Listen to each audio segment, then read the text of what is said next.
উত্তরে পাহাড়, পর্বতও বলা যায়।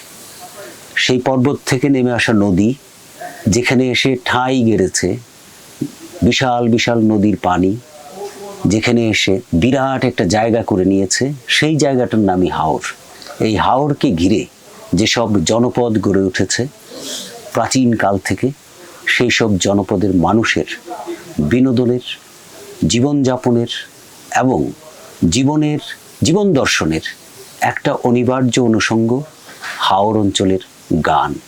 ভাটিয়ালি, বাউল, নানা অঙ্গের গান আছে সেখানে। সেই গানগুলোর মধ্যে অনেক যারা রচনা করেছেন সেই সব গীত, তারা অনেকে হারিয়ে গেছেন। তাদের মধ্যে যারা আছেন, যাদের রচনাগুলো এখনো আমরা পাই, তাদের মধ্যে উল্লেখযোগ্য জালাল খাঁ, রশিদ উদ্দিন, উকিল মুন্সি, এরকম আরও অনেকেই আছেন যাদের নাম আমরা জানি, যাদের নাম আমরা জানি না। আজকে আমরা এমন একজনের সঙ্গে কথা বলবো, দরবারের সুলতানে আজকে কথা বলবো মাহবুব কবিরের সঙ্গে। মাহবুব কবির হাওর অঞ্চলের গায়ক, গীতি রচয়িতা এবং বাউলদের নিয়ে কাজ করেছেন। খুবই সমৃদ্ধ কাজ আছে তার এ নিয়ে। এই কাজ শেষ হয়ে যায়নি, তিনি সেই কাজ চলমান রেখেছেন। আজকে সেই সব বিষয় নিয়েই আমাদের কথা হবে দরবার সুলতানে।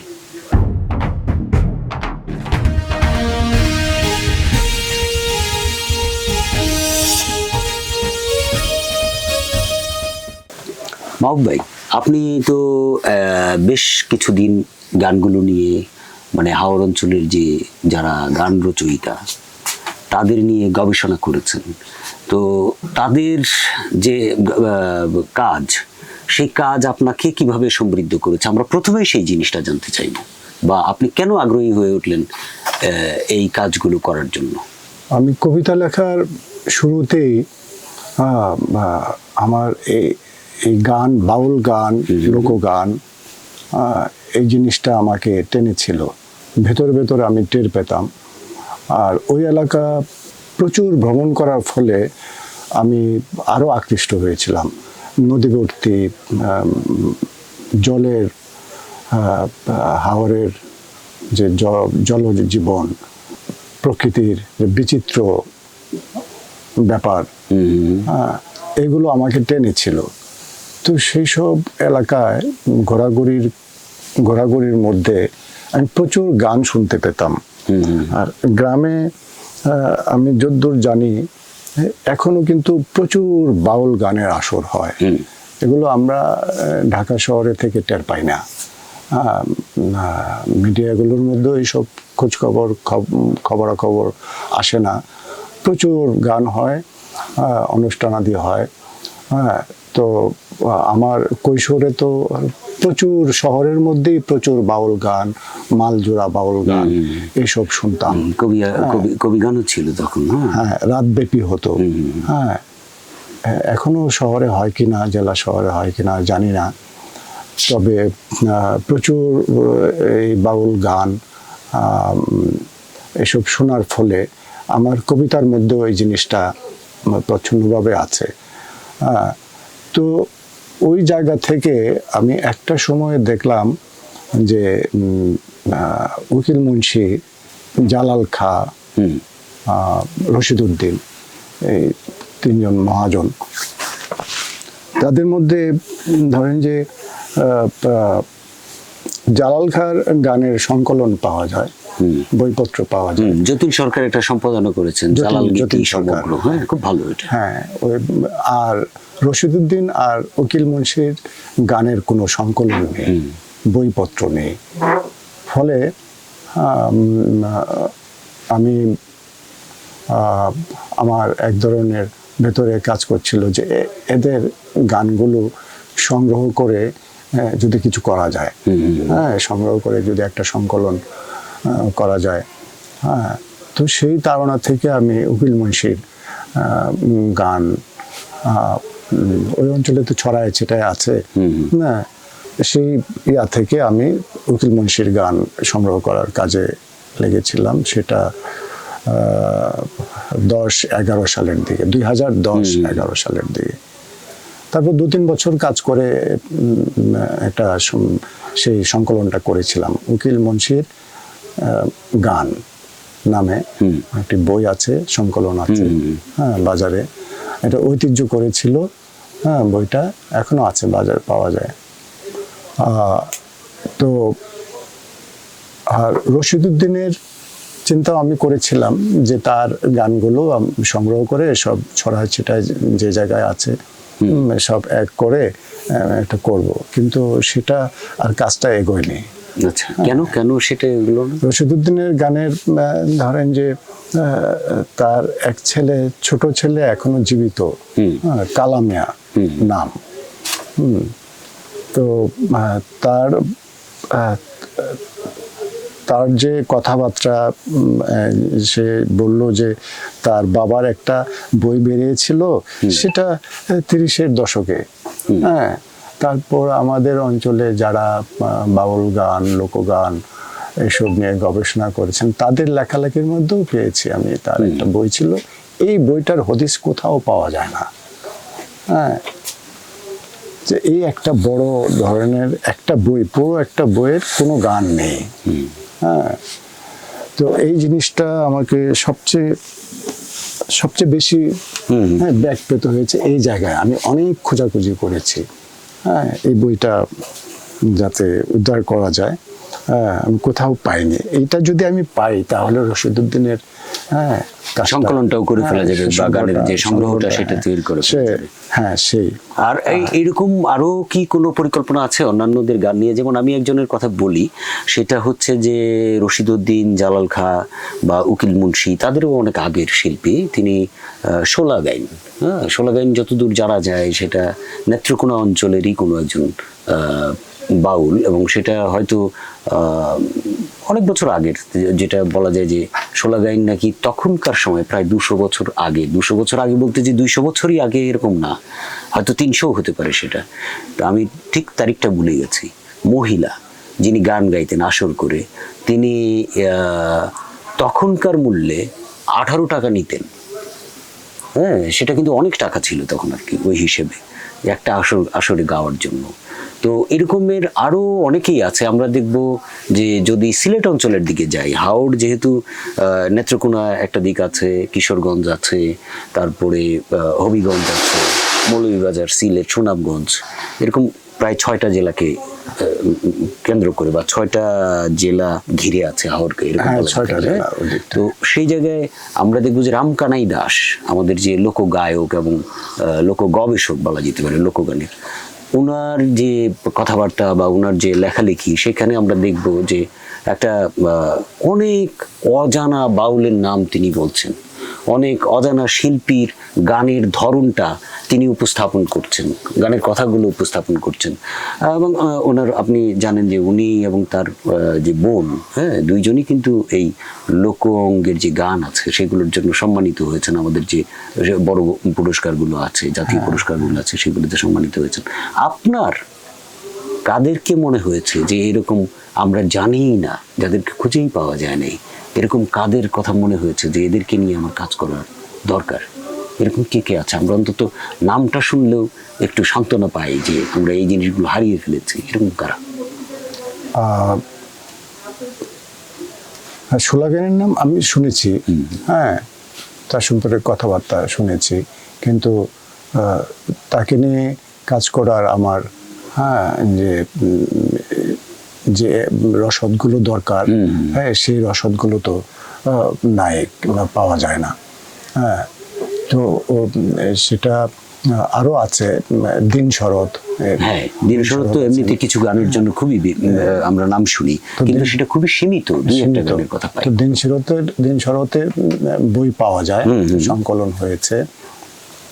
তো এছাড়া আমি আরো অজস্র নাম পেয়েছি, হ্যাঁ, তো তাদের কোনো বইপত্র, হ্যাঁ, কিংবা সংকলন, হ্যাঁ, এগুলো নেই। এবং যারা সম্পাদনায় সংকলন করে, যে এই বাউলের হয়তো 2টা গান আছে, অমুকের 5টা আছে, তমুকের 1টা 2টা আছে, ওইগুলোর মধ্যেও নাই। এরকম বাউলও আছে, শুধু নাম পাওয়া যায় যে অমুক ছিলেন, তমুক ছিলেন। হ্যাঁ, এইগুলো আছে। তো আমি এই জিনিসটা আমি আমি প্রচুর এরকম পেয়েছি আর কি, যে এই উকিল মুন্সির কাজটা করতে গিয়ে, হ্যাঁ, আসলে যে আমাদের যে সরকারি প্রতিষ্ঠানগুলো আছে, বাংলা একাডেমি, এটা তো ওদেরই কাজ, যে লালনের উপরে কাজ করতে গিয়ে কুষ্টিয়া অঞ্চলে হয়তো এরা এটা ক্ষেত্র অভিযান করেছে, ক্ষেত্র গবেষণা, হ্যাঁ, কিন্তু এটা সারা দেশে ওরা করেনি। হ্যাঁ, ধরেন যে আমাদের বৃহত্তর ময়মনসিংহ অঞ্চলে এটা করেনি। হ্যাঁ, তো এটা সারা দেশেই আছে। হ্যাঁ, এটা কয়জনের নাম বলবো? হ্যাঁ, ধরুন যে আমাদের এদিকে আরেকজন নেত্রকোনার মোহনগঞ্জ উপজেলায় পাগলা সত্তার, হ্যাঁ, নামে একজন আছে। পাগলা সত্তার তো একদম সাম্প্রতিক। হ্যাঁ, এটা সাম্প্রতিক। হ্যাঁ, চাঁদ মিয়া আছে। হ্যাঁ, চাঁদ মিয়া কি দুইজন ছিল বোধহয়, একজন চাঁদ মিয়া বয়াতি। হ্যাঁ, একজন চাঁদ আপনি কি মিয়া, তার কথাই বলছেন? হ্যাঁ, একজন চাঁদ মিয়া বয়াতি। হ্যাঁ, তো আরো অনেকেই আছে। তো এদের উপরে আসলে তেমন কোনো কাজ হয়নি। তো এই জিনিসটা আমাকে খুব পীড়া দিয়েছে আর কি। হ্যাঁ, তো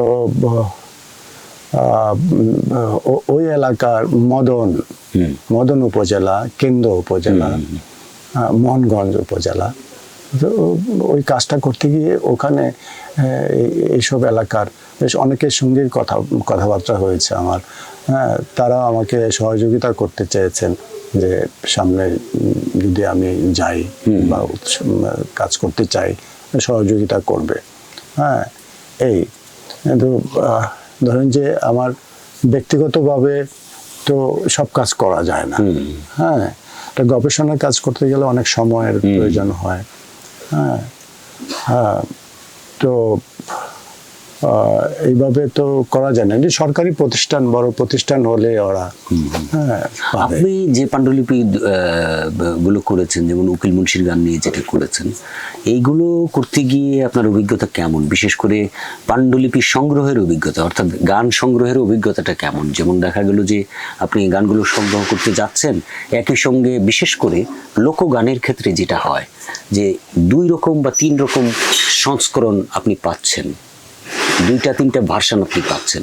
সেগুলোর ক্ষেত্রে আপনি কিভাবে নিশ্চিত হয়েছেন, বা আপনার পদ্ধতিটা কি ছিল যে কোনটা সঠিক? হ্যাঁ, এটা হয়েছে, মানে বিভিন্ন জনের কাছে খাতা পেয়েছি। হ্যাঁ, ধরুন যে একজনের কাছে যে লাইনটা পাচ্ছি এটা অন্যজনের খাতায়, হ্যাঁ, আছে হয়তো অন্যভাবে আছে, শব্দ পাল্টানো। হ্যাঁ, তো লোকগানের ক্ষেত্রে এই জিনিসটা হয়। হ্যাঁ, কারণ এগুলো তো লিখিত এবং ছাপা রূপ থাকে না, ফলে এক একজনের গলায় গিয়ে এক এক রকম শব্দ বসে যায়। হ্যাঁ, এমনকি আপনার সুরও পাল্টে যায় গানের। হ্যাঁ, তো এই জিনিসটা আছে, এটা এই ছাপা হয় না বলে, লোকগান যেটা গলায় গলায় ঘুরে। হ্যাঁ, ফলে এই জিনিসটা হয়। তো এই জিনিসটা আমি যখন এটা করেছি তখন আমি যাচাই করেছি।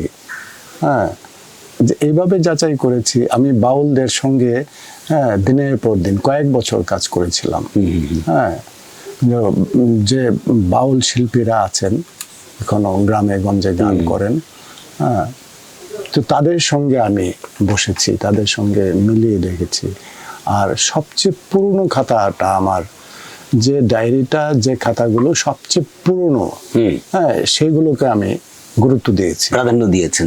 ওইটা কি প্রামাণ্য ধরেছেন? হ্যাঁ, প্রামাণ্য ধরেছি। হ্যাঁ, তো সেটা কাজ হয়েছে আমার। আর বাউলদের সঙ্গে বসে, যারা মাঠে গান করেন, হ্যাঁ, ওদের সঙ্গে আমার বসতে হয়েছে। ওদের সঙ্গে না বসলে ঝামেলা হতো। হ্যাঁ উল্টাপাল্টা হয়ে যেত। আরেকটা বিষয় জানতে চাইবো যে এই যে আপনি হাওর অঞ্চলের যে গানগুলো সংগ্রহ করলেন, সেই জায়গা থেকে আপনার শুধু উকিলের শুধু উকিল মুন্সি না, অন্য যে আর কি কি পরিকল্পনা আছে আপনার, এরকম যে আর কারগুলো করা যেতে পারে মনে হয় যে পাওয়া যাবে, বা একটা সম্ভাবনা তৈরি হয়ে যায় না একটা কাজ করতে গেলে, যে হ্যাঁ আরো হয়তো উকিল মুন্সিটা করলাম, রশিদউদ্দিনেরটাও বোধহয় পেয়ে যাব, এরকম একটা ব্যাপার আছে। এরকম কার কার মনে হচ্ছে যে চাইলেই হয়তো করে ফেলা সম্ভব, সংকলন করে ফেলা সম্ভব, এরকম কার কার আছে? আমি রশিদউদ্দিনের কথা তো বললাম, রশিদউদ্দিনের না, সম্পর্কে আমি উদাহরণ দিতে বললাম আর কি, যে রশিদউদ্দিনের তো হয়েই গেছে, কাজ হয়েছে আপনি বলছিলেন। হ্যাঁ ওই গানগুলো ছাড়া হ্যাঁ রশিদউদ্দিনের কিন্তু একটি গানের সংকলন একজন করেছেন, সম্পাদনা করেছেন। হ্যাঁ, আমি বলছি যে দিন ও শরৎ বা রশিদউদ্দিন এদের বাইরে আর কার এরকম আছে যে হয়তো চাইলে কেউ সংকলন করে ফেলতে পারে? এটা আমি বলছি এই কারণে যে ওই লোকগায়করাই তো গাচ্ছে গানগুলো। এখন দেখা গেল যে আপনি একজন গবেষক হিসেবে হয়তো 50টা গান শুনে ফেলেছেন আপনি, তার মানে কি ওই 50টা গান নিয়ে একটা কালেকশন এখনো হয় নাই, সেটা হতে পারে। এরকম কারা আছে? হ্যাঁ এখনো আছে। আমি যেমন এটা আমি কেন্দ্র উপজেলায় গিয়েও পেয়েছি, আমি মোহনগঞ্জ বা তারপর মদন উপজেলাতেও পেয়েছি। হ্যাঁ কিন্তু আমি এখন নাম বলতে পারছি না, অনেকেরই নাম ভুলে গেছি। তো ওদের গান ঠিক সেইভাবে সংগ্রহে নেই। হ্যাঁ এই জিনিসটা হয়তো কারো কাছে একটা খাতা আছে বা কোথাও একটু সংরক্ষণে আছে। হ্যাঁ এরকম, হ্যাঁ সেটা থাকতে পারে। আমি যেহেতু উকিল মুন্সির সুনির্দিষ্টভাবে উকিল মুন্সির উপরে কাজ করতে গিয়ে উকিল মুন্সির বিষয়গুলো কোথায় কি আছে সেটা আমি যোগাযোগ করেছি, সেজন্য পেয়েছি। তাদের নামেও যদি সুনির্দিষ্ট একজন করে তাহলে পাওয়া যেতে পারে। আচ্ছা মাহবুব, আরেকটা বিষয় যেটা হচ্ছে যে এই যে একটা সুনির্দিষ্ট ধরনের গান এক একটা অঞ্চলে গড়ে ওঠে, বিশেষ করে আমরা দেখবো যে রংপুর অঞ্চলের গান ভাওয়াইয়া, আমরা দেখবো যে এটার মধ্যে আসলে একটা গরুর গাড়ির তরঙ্গ আছে বা মহিষের গাড়ির একটা তরঙ্গ আছে, কণ্ঠস্বর ভেঙে ভেঙে যায়। বিশেষ করে আমরা যখন কার কথা বলবো, রথীন্দ্রনাথ রায়ের কথা যদি ধরি, হ্যাঁ তার গান শুনতে গেলে দেখবেন যে আপনি গলাটা একটু ভেঙে যাচ্ছে, অর্থাৎ গরুর গাড়ির যে দুলনি, একটা ভাঙাচোরা রাস্তা দিয়ে গেলে যেরকম মানে ওই গরুর গাড়িতে বসে থাকলে যেরকম কণ্ঠ হবে, ওইটা কিন্তু আছে। আমরা দেখব যে ভাষার মধ্যেও এই ব্যাপারগুলো কিন্তু থাকে। যেমন বরিশাল অঞ্চলের লোক, তারা যখন কথা বলে একটা টান দিয়ে কথা বলে, হেইয়ো মোলো, এটা হলো যে নদী অঞ্চলের গান বা খাল বেশি যেখানে থাকে, এক বাড়ি থেকে একটু দূরে আরেকজনকে ডাকতে গেলে এই যে একটা মানে ধ্বনি প্রাধান্য এরকম দিয়ে কিন্তু ডাকটা দিতে হয়। ঠিক একইভাবে ময়মনসিংহ অঞ্চলের ভাষার মধ্যে আমরা দেখব যে কথাকে লম্বা করে বলার একটা টেন্ডেন্সি আছে, খাই সুইন, গেসুইন, এটা ময়মনসিংহ নেত্রকোনা এই অঞ্চলে আছে। তো গানের মধ্যে এই প্রভাবটা আপনি যখন গবেষণা করতে গেলেন, এই যে মানে ধ্বনিগত প্রভাব বা গানের নিজস্ব ধরনগত যে ব্যাপারটা দাঁড়াচ্ছে, সেটা কিভাবে দাঁড়ায় বা কিভাবে মানে আপনাকে কিভাবে আকর্ষণ করে ওই জিনিসটা, কিভাবে দেখলেন আপনি এটাকে? এটা আসলে পরিবেশ প্রতিবেশ ভৌগোলিক হাওরের গানের বৈশিষ্ট্যটা কি এই জায়গা থেকে আমি এটা জানতে চাচ্ছি আর কি, যে এই যে আমরা চিহ্নিত করছি যে হাওর অঞ্চলের গানের একটা বিশেষ ধরন আছে। বিশেষ করে যদি আমরা ভাটিয়ালির কথা ধরি, ভাটিয়ালির ক্ষেত্রে কিন্তু একটা ধরন আলাদা আছেই। হ্যাঁ, তো সেই ক্ষেত্রে অন্যান্য অর্থাৎ যে বাউল অঙ্গের যে গানগুলো আছে সেগুলোর মধ্যে এই ধরনটা কি ওই অঞ্চলের গানের আলাদা আপনার মনে হয়? এটা প্রকৃতিগত কারণে আমি যেটা বলছিলাম, এটা আপনার ভেদে, প্রকৃতি ভূগোল ভেদে এটার বিষয়টা আসে। হ্যাঁ, ট্রেনিংয়ের বিষয়টাও ওই জায়গা থেকেই আসে। এটা প্রকৃতি পরিবেশই এটা দেয়। হ্যাঁ, প্রকৃতি পরিবেশের কাছ থেকেই সেটা পাওয়া। ভাটিয়ালি আর ভাওয়াইয়া আর রংপুর অঞ্চলের যে গান, হ্যাঁ, এটা তো ভাটিয়ালির যে সুরের সঙ্গে এই জল মাটি হাওয়ার সঙ্গে মেলে না। হ্যাঁ, এটা আমরা সেজন্যই পাই। এমনকি ধরেন যে এই এক এক অঞ্চলের বাউলের আপনার পোশাকের ধরনও আলাদা হয়। এটা হচ্ছে গৃহী বাউল, মানে ঘরে ঘরে থেকে গেরস্থ বাউল গেরস্থ বাউল যেটা, এটা আবার আপনি সব অঞ্চলে এটা না, যেমন কুষ্টিয়া বাউল কিন্তু গেরস্থ বাউল না। হ্যাঁ, ওই অঞ্চলের ময়মনসিংহ অঞ্চলের বেশিরভাগই গেরস্থ বাউল বলা যেতে পারে, গেরস্থ বাউল হাওড় অঞ্চলে। হ্যাঁ, তো এরকম পার্থক্যগুলো আমরা পাই। হ্যাঁ, এটা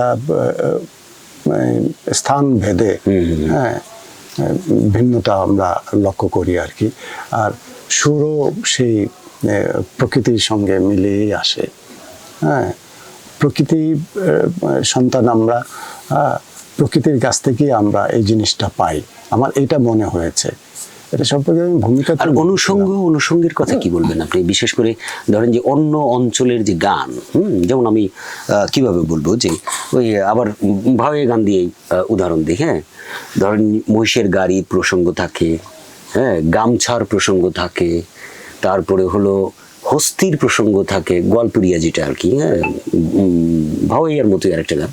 হ্যাঁ, সেগুলোর মধ্যে হস্তির প্রসঙ্গ থাকে, কারণ ওই অঞ্চল ওই পাশে আসামের যে অঞ্চলের যে হাতি, হ্যাঁ, সেইগুলোর ব্যাপার থাকে। তো এই যে প্রসঙ্গ অনুষঙ্গগুলো হ্যাঁ বারবার ঘুরে ফিরে আসে। আমরা দেখব যে ভাটি অঞ্চলের যে গান, হ্যাঁ, সেই গানে আমরা দেখব যে যেখানে বলতেছে ইয়াতে আপনি ভাওয়াইয়াতে যেখানে পাবেন যে প্রেমিকা হয়তো দৃষ্টি আকর্ষণ করছে এইভাবে, ও কি গাড়িয়াল ভাই। কখনোই ময়মনসিংহ অঞ্চলের ভাটিয়ালি বা বাউল গানের মধ্যে আপনি তো গাড়িয়াল ভাইয়ের কথা পাবেন না, আপনি পাবেন নৌকাওয়ালার কথা। হ্যাঁ, মাঝি, মাঝি ভাই। হ্যাঁ, তো এই যে মাঝি প্রসঙ্গ আসতেছে, অর্থাৎ এইটা একটা অনুষঙ্গ। এরকম কি কি আলাদা অনুষঙ্গ আসলে এই গানকেও আলাদা করে দিয়েছে? আপনার এই গবেষণার জায়গা থেকে আপনার কি মনে হয়েছে? আপনি উকিল মুন্সির গানের প্রসঙ্গ ধরেও বলতে পারেন। আমাদের ভাটি অঞ্চলে যেটা আমি টের পেলাম আর কি, বিরোহী সুর। হ্যাঁ, ভাটিয়ালির যে বিরোহী সুরের যে বিষয়টা, এটা আমরা প্রচুর বাউল সাধকের গানের মধ্যেই পেয়েছি। হ্যাঁ, আর ধরেন যে এটা কুষ্টিয়া অঞ্চলের বাউলদের মধ্যে, হ্যাঁ, এই বিরহ সুরটা আমাদের মতো ময়মনসিংহ অঞ্চলের, নেত্রকোনা অঞ্চলের মতো না। ওখানে মানবিকতা, কুষ্টিয়া অঞ্চলের, হ্যাঁ, মানবিকতা, তারপর অসাম্প্রদায়িক যে বিষয়গুলো, হ্যাঁ, এগুলো আমরা লক্ষ্য করি লিরিকের মধ্যে। তো আর নেত্রকোনা অঞ্চলের যে পার্থক্যটা, যে বিরোহী ভাব, হ্যাঁ, আর দেহতত্ত্বের যে বিষয়টা, এই জিনিসটা ওই নেত্রকোনা, ময়মনসিংহ, সিলেট অঞ্চলে হ্যাঁ প্রকট। দেহতত্ত্বের মধ্যে তো এইরকমও দেখা যায় যে ওই গানের মধ্যে আমরা দেখব যে অধিকাংশ সময় মানুষের দেহকে কিন্তু নৌকার সাথে তুলনা করছে। কারণ হচ্ছে যে ওইখানে যদি আমরা বাহন হিসেবে দেখি, যানবাহন হিসেবে নৌকাটাকেই বেশি দেখা যাচ্ছে, যেহেতু পানির অঞ্চল। হ্যাঁ, যে কারণে ধরেন যে ওই নৌকার প্রসঙ্গ নানা প্রসঙ্গে আসতেছে, যৌনতার প্রসঙ্গে নৌকা আসছে, মানুষের দেহ প্রসঙ্গে নৌকা আসছে, নানা প্রসঙ্গে কিন্তু নৌকা জল রূপক করে তোলা হচ্ছে বিভিন্নভাবে। জলের যে ছল্লাদ ছল্লাদ, জলের অন্যান্য ধ্বনি, হ্যাঁ, এইসব প্রসঙ্গ আসছে। বড় মাছ, ছোট মাছ, হ্যাঁ, কিভাবে কি করে, খেয়ে ফেলে, মাৎস্য ন্যায়ের যেরকম ব্যাপারগুলো আছে, এই জিনিসটার যে প্রচুর যে ইয়া বললেন, বিভিন্ন অনুষঙ্গ, হ্যাঁ, এগুলোর কথা বললেন। ওই জিনিসটা আপনি ওই বৃহত্তর রংপুর অঞ্চলে সেটা অন্যভাবে কিন্তু অন্যভাবে আছে, কিন্তু কম আছে, এবং সুস্পষ্টভাবেই কম আছে। আমাদের ওই অঞ্চলে প্রচুর নদ নদী এবং বিশাল সমুদ্রের মতো হাওর, হ্যাঁ, বর্ষাকালে। তো ওইটা প্রকৃতি জীবন সেটা অন্যরকম। হ্যাঁ, জীবন পদ্ধতিটাই অন্যরকম, সেজন্য আমরা ওইগুলো পাই। বা আরেকটা বিষয় দেখবেন আপনি, যে এই যে এখন এসে আমরা যেটা দেখলাম যে হাওড় অঞ্চলের মধ্যে কিন্তু একটা ব্যাপার ঘটে গেছে, যেমন হাওড়ের ভিতর দিয়ে বড় বড় রাস্তা চলে গেছে, যেটা আগে ছিল না। খুবই দুর্ভোগের জায়গা ছিল তখন এটা। হ্যাঁ, সেই দুর্ভোগের জায়গা বলতে হাওড় অঞ্চলে যেমন এখন আমরা যদি ধরি যে শীতকাল, শীতকালে শুকনার মৌসুম, হ্যাঁ। তো এই শুষ্ক মৌসুমে দেখা গেল যে হাওরকে হাওর সবুজ ধান ফলাচ্ছে, কয়েকদিন পরে ধান কাটা হবে। ময়মনসিংহের যে উজান অঞ্চল যেটা, সেই অঞ্চল থেকে লোকজন কিন্তু একটা সময় হাওরে ধান কাটতে যেত, আমি ছোটবেলায় দেখেছি যেটা। তো সেই ধান কাটতে যাওয়ার প্রসঙ্গে আমি বলবো একটু, সেটা হচ্ছে যে লোকজন যাচ্ছে, যাওয়ার সময় একটা প্রসঙ্গ, ওরা যখন ফিরে আসতো ধান কেটে এসে বলতো যে সিলেট অঞ্চলের হাওর অঞ্চলের দূরত্ব সকাল থেকে সন্ধ্যা পর্যন্ত যেটা যেতে লাগে সেটাকে বলতো অদূর। কাউকে যখন জিজ্ঞেস করতো যে ভাই অমুক বাড়িটা কত দূরে, অমুক গ্রামটা কত দূরে, অদূ। অদূ মানে হচ্ছে যে এই তো নিকটেই, কিন্তু এই তো নিকটেই বলতে এত দূর সেটা যে দেখা গেল যে ওই দিগন্ত যেটা দেখা যাচ্ছে নীল আকাশ, সেই পর্যন্ত দেখাচ্ছে, এর মধ্যে তো আর কিছু নেই। তো এই যে অঞ্চলটা, সেই অঞ্চলের সন্তান হিসেবে আপনার কি মনে হয় যে আপনি নিজের মধ্যে এই অঞ্চলের যে সম্পদ আছে, ভাব সম্পদ, সেগুলোকে মানে কতটুকু স্টোর করতে পেরেছেন এই জায়গা থেকে? মানে আপনার কি মানে প্রাউড ফিল হয়, নাকি ফিল হয় যে আমি তো অনেক কিছু নিতে পারলাম না এখনো? কোনটা? হ্যাঁ হ্যাঁ, আমি অনেক কিছু নিতে পারিনি। হ্যাঁ, আমি আপনাকে তো বলেছি যে আমি ওই অঞ্চলে প্রচুর ঘোরাঘুরি করেছি। হ্যাঁ, আমার কবিতার মধ্যেও এগুলো আছে। হ্যাঁ, তো এখনো আমার মনে হয় যে প্রচুর জিনিস বাকি রয়ে গেছে ওই অঞ্চলে, হ্যাঁ, যে নিতে পারি নাই। হ্যাঁ, ধরেন যে ওই অঞ্চলের ঘাটো গান, তারপরে ওই অঞ্চলে মেহেলি গীত, তারপর এই যে সম্প্রতি একটা গান খুব বিখ্যাত হয়েছে, আপনি ঘাটু গানের কথা বলছিলেন, যে বিশেষ করে এটা বোধহয় নর্মালি হিজড়ারা গাইতো ওইখানে, হ্যাঁ, কে দিল পিরিতের বেড়া লিচুর বাগানে, হ্যাঁ, ঘাটু, এটা ঘাটু গান, ঘাটু গান। হ্যাঁ, তারপর হিজড়া, শুধু হিজড়া কেন, আমরাও তো গাই। না, কিন্তু উৎপত্তিগত জায়গার কথা বলছি আমি, যে একটা সুনির্দিষ্ট জনগোষ্ঠীর জায়গা থেকে তো আসে। হ্যাঁ, সেটা ঘাটু গান। আপনার এগুলো আমি এখনো ওই একেবারে প্রত্যন্ত এলাকায় গেলে আমি এগুলো শুনতে চাই এখনো। হ্যাঁ, তো অনেক কিছু আমি ধারণ করতে পারিনি।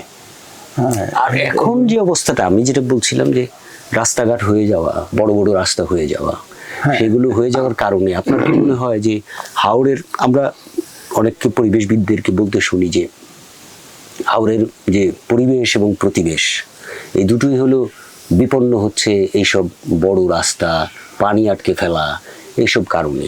এটা এমনিতেও নানাভাবে হচ্ছে, হ্যাঁ, নানাভাবে। ধরেন যে আমরা দেখছি যে প্রকৃতিতে অনেক কিছুই আসলে বিলুপ সাধন হচ্ছে, বিলুপ্ত হয়ে যাচ্ছে।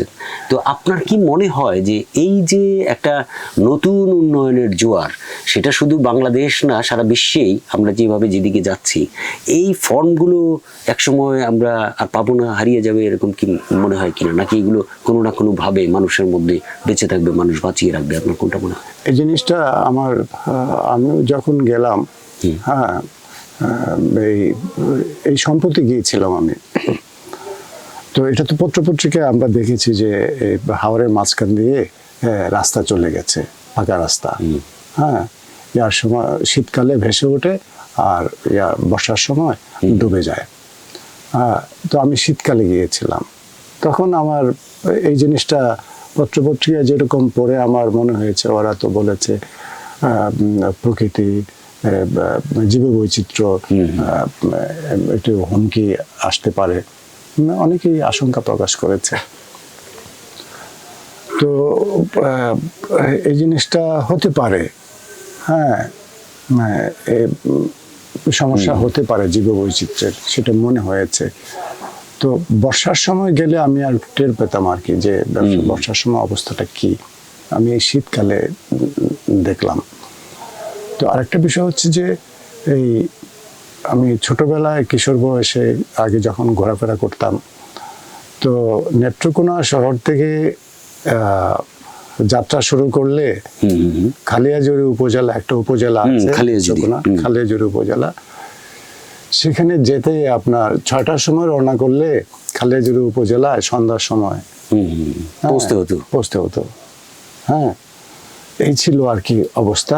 এখন আপনার নেত্রকোনা শহর থেকে খালেজিরা উপজেলা যাইতে আপনার 1.5 ঘন্টা। অর্থাৎ এটা মানুষের একটা প্রয়োজনের জায়গা তো থেকে ওই- কিন্তু হচ্ছে, অপরিহার্যতাও আছে এটা। তো মানুষের যোগাযোগের যে বিষয়টা, যাতায়াতের যে বিষয়টা, এটা সহজ হয়েছে এই রাস্তা করার ফলে। হ্যাঁ, তো ওই জীববৈচিত্র্য নষ্ট হওয়ার, বিপন্ন হওয়ার যে বিষয়টা, আশঙ্কাটা আমরা করছি, ওইটাও যদি হয় তাহলে আবার আরেকটা অনেক বড় ক্ষতি। এটা এক ধরনের খেসারত বলা যায়। হ্যাঁ, খেসারত। আর খেসারতটা এরকম খেসারত যেটা আপনাকে প্রকৃতির বিরুদ্ধে গেলে এটার বড় ধরনের ক্ষতি। হ্যাঁ, আর এখানে আপনার এই 5টা-6টা জেলা, হ্যাঁ, এমনকি এই ব্রাহ্মণবাড়িয়া পর্যন্ত, হ্যাঁ, ব্রাহ্মণবাড়িয়ারও কিছু অংশ আছে। হ্যাঁ, তো 5টা, 6টা, 7টা জেলা। তো এটা যদি বৈচিত্র্যের ক্ষতি হয়, এই মৎস্য সম্পদের ক্ষতি হয়, পোকামাকড়, শুধু মৎস্য সম্পদ বা পোকামাকড় এসব তো আছেই, একটা সংস্কৃতিরও কিন্তু ক্ষতি আছে। হ্যাঁ, সংস্কৃতি, আমরা যে গান নিয়ে কথা আমরা গান বলছিলাম, নিয়ে কথা বলছিলাম, হ্যাঁ, সেটারও কিন্তু একটা ক্ষতি আছে। এটার একটা ব্যাপক ক্ষতি হবে। হ্যাঁ, প্রকৃতির সাথেই তো, প্রকৃতির কথাই তো বলছিলাম যে ওই অঞ্চলের গানের টিউনিং এরকম কেন, লিরিকগুলো এরকম কেন, আর ওই অঞ্চলের লিরিকগুলো এরকম কেন। তো এটা প্রকৃতির যে হিসাব, সেই হিসেবেই তো চলে। তো ওইটারও যদি ক্ষতি হয় তাহলে তো হ্যাঁ, বিপদই সামনে। হ্যাঁ, তো আমার মনে হচ্ছে যে বর্ষাকালে তো এটা সবটা ভেসে যায়। হ্যাঁ, তো এটা তো একটা মানে যেটাকে ওই গানেই বলে আষাঢ় মাসে ভাষা পানি রে। আষাঢ় মাসে ভাষা পানির, বা বলতে পারেন যে নদীতে যখন তাজা পানি আসে, হ্যাঁ, এটা তাজা পানি আর কি। হ্যাঁ, সবটাই তো নতুন পানি। হ্যাঁ, ওইটা আবার ওই যে ধরেন এই সেপ্টেম্বর অক্টোবরের দিকে শুকিয়ে যায়।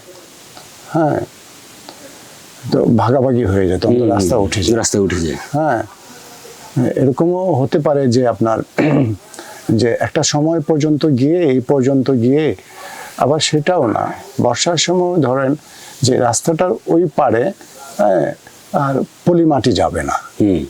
হ্যাঁ, রাস্তাটার কারণে সে আটকে যাচ্ছে এইদিকে। হ্যাঁ, এগুলোও তো আছে। হ্যাঁ, এগুলো ফসলের উর্বরতা, হ্যাঁ, কোথাও উর্বরতা থাকছে, কোথাও আর উর্বরতা থাকছে না, পলিটার পাচ্ছে না, এরকম সমস্যাগুলো আছে। হ্যাঁ, এরকম সমস্যা হতে পারে। হ্যাঁ, এগুলো আমরা পত্রপত্রিকা পড়েছি, কিছু অনেক বিশেষজ্ঞ মানুষজনই মতামত দিয়েছেন। তো এই আর কি। হ্যাঁ, এখন যেটা যে আমরা একদম শেষের দিকে চলে আসছি, তো আপনি এই যে আমরা যে কথাগুলো বলছিলাম, এটা থেকে মানে উত্তরণের উপায়টা খুব সংক্ষেপে আপনি যদি বলে দেন, বা আপনার মতামতটা বলে দেন যে কিভাবে এটা থেকে উত্তরণ লাভ করা সম্ভব, বিশেষত পরিবেশ, জীববৈচিত্র্য এবং একই সঙ্গে আমাদের যে জীবনযাপনের প্রয়োজন, যে আধুনিক উপকরণ, রাস্তাঘাট, অবকাঠামো সহ অন্যান্য যেগুলো আছে সেগুলো তো আছেই, আবার একই সঙ্গে ওখানকার যে একটা সামগ্রিক একটা সংস্কৃতি, একটা ভাব সম্পদ আছে, এগুলোর কিভাবে আমরা মানে একসঙ্গে রাখতে পারি, কিভাবে রক্ষা করতে পারি, আপনার কি মনে হয়? তো আমাদের এখন যে অবস্থাটা, যোগাযোগের ফলে, রাস্তাঘাট যোগাযোগের ফলে খুব ইজি হয়ে গেছে। আমি বললাম যে ঘন্টা, 1.5 ঘন্টা, সেটা কমে যাচ্ছে। তো এই কারণে আপনার মনে করেন গ্রামের প্রত্যন্ত এলাকার সাধারণ মানুষজন নিজেদেরকে মানে শহরের সঙ্গে মিলিয়ে নিতে খুব খুব দ্রুত ওরা শহরের সঙ্গে মিলিয়ে নিচ্ছে নিজেদেরকে। হ্যাঁ, তো এতে করে ধরেন যে একদিক দিয়ে শহরের আবহাওয়াটা পাচ্ছে ওরা, হ্যাঁ, আধুনিক হয়ে উঠছে। হ্যাঁ, অনেকেই হ্যাঁ, আধুনিক মানে জীবনযাপনের যেসব পোশাক আশাক, তারপরে রান্না বান্না থেকে পর্যন্ত যেসব যন্ত্রপাতি উপকরণ ব্যবহৃত হচ্ছে সেগুলো ব্যবহৃত হচ্ছে একেবারে প্রত্যন্ত এলাকায় এখন। হ্যাঁ, তো এটার সঙ্গে সঙ্গে এটা ভালো, একদিক দিয়ে ভালো। এটার সঙ্গে সঙ্গে যদি আমাদের এই এই লোক সম্পদ, লোকগান, লোকসাহিত্য কিংবা সংস্কৃতির যে বিষয়, সেগুলোর প্র্যাকটিসের জায়গাগুলো কমে গেছিল, চর্চার জায়গাগুলো যেগুলো এটা আমাদের আরো আরো এটা চর্চাটা যে দরকার, হ্যাঁ, এটারও একটা আপনার চর্চাটা দরকার আর কি। না হলে এগুলো অনেকটা হারিয়ে যেতে পারে, অনেক কিছু হারিয়ে যেতে পারে। হ্যাঁ, তো নিজেদেরকে আমরা যারা মনে করে কিংবা এই যুগাযুগের ফলে আধুনিকতা, শহরে জীবন, শহরে কালচার, হ্যাঁ, এটার সাথে যদি গুলিয়ে ফেলে আর কি নিজেদের আত্মপরিচয়ের যে বিষয়গুলো, সংস্কৃতির বিষয়গুলো, এটার একটা চর্চা দরকার। হ্যাঁ, তো ওই চর্চাগুলো মনে হয় হচ্ছে না। হ্যাঁ, এই জিনিসটা ভেবে দেখা দরকার যে আমাদের এই বিষয়গুলো বাঁচিয়ে রাখতে, ধরে রাখতে চর্চা দরকার। হ্যাঁ, ধন্যবাদ মাহবুব ভাই। আমরা মোটামুটি একটা ছোট সময় নিয়ে নিলাম, আপনার লাইফ থেকেও একটা সময় নিয়ে নিলাম, যেটা হয়তো মানে একই সঙ্গে নিয়ে নিলাম, আবার একই সঙ্গে রেখেও দিলাম সংরক্ষণ করে। হ্যাঁ, যে এই যে আপনার আমার দুইজনের মধ্যেকার একটা কথাবার্তা, সেটা যতটুকু সময়, সেটা একটা স্টোর করেও রাখা, হয়তো দেখা যাবে যে কখনো এই জিনিসটার দিকে আমরা ফিরেও তাকাতে পারবো, এরকম একটা জায়গা থেকে গেল। ধন্যবাদ আপনাকে সময় দেওয়ার জন্য। হ্যাঁ, আপনাকে ধন্যবাদ।